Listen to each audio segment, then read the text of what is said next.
আসসালামু আলাইকুম সবাই, আমি আজকে আপনাদের কাছে থাইল্যান্ডের বিখ্যাত একটা বিউটি প্রোডাক্ট নিয়ে হাজির হয়েছি। এই ক্রিমটা 7 দিন ব্যবহার করলে পুরো মুখের যত দাগ আছে সব দূর হয়ে যাবে। এটা কিন্তু 7 দিনে টাকা ফেরত গ্যারান্টি দেয়।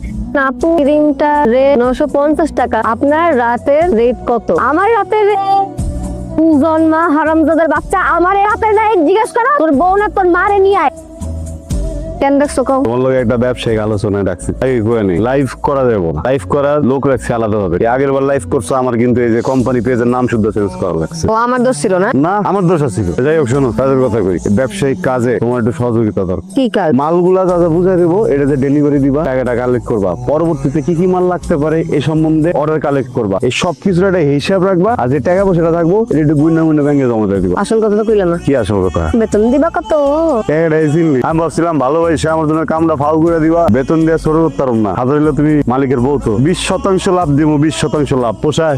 শোনো, দুষ্টামি করছিলাম, টাকা লাগবে না, তোর সাথে থাকতে পারলেই খুশি। আসসালামু আলাইকুম সবাইকে, আমি কুসুম চলে আসছি লাইভে। আপনারা তাড়াতাড়ি কিন্তু লাইভটা জয়েন করে ফেলেন। এই দেখেন আমগো পারভেজ ভাই মস্ত বিজি একদম মানুষ, পুরা গ্রামে সিরিয়াল লাগাই দিছে একদম। আসসালামু আলাইকুম। এই যে ব্যবসাটা দেখতেছেন, এই ব্যবসার সকল উন্নতি সবকিছু শুধুমাত্র আপনাদের জন্য। এই যে আমার ক্রিমটা দেখতে পাচ্ছেন, এটা একদম অরিজিনাল থাইল্যান্ড থেকে আগত। তুমি এত ভালো ভালো লাইভ করতেছো, আমি তো খুব খুশি। ভাই আসলে টাকা যদি কিছু বাড়ায় দিতেন, আমার আসলে পোষাইতেছে না। এত লাইভ করি, এত চাপাবাজি করি, মানে আমিও তো কিছু পাও না কন না। আপনি যদি একা কামান হইলো, আমার কিছু বাড়ায় দিলে ভালো হইতো ভাই। কথাটা কি কইলা তুমি? চাওয়াজি, তোমার আমি চাওয়াজি করাই? আমি যে জিনজিরা থেকে প্রোডাক্ট না, এটা বাইরের কই বেশি আমি চাওয়াজি করি? ও থাইল্যান্ডের প্রোডাক্ট, কত টাকা দিয়ে প্রোডাক্ট কিনি তোমার কোনো হিসাব আছে? তোমার যদি টাকা লাগে বাড়তি তুমি কইবা, আমি তোমার টাকা বাড়তি দিমু। আমার প্রোডাক্টে তুমি চাওয়াজি কইতাছো, তোমার কি মনে আমি হারাম খাই? তোমার চেহারা কেমন ছিল আগে? আমার প্রোডাক্ট মেকে চেঞ্জ হইছে না?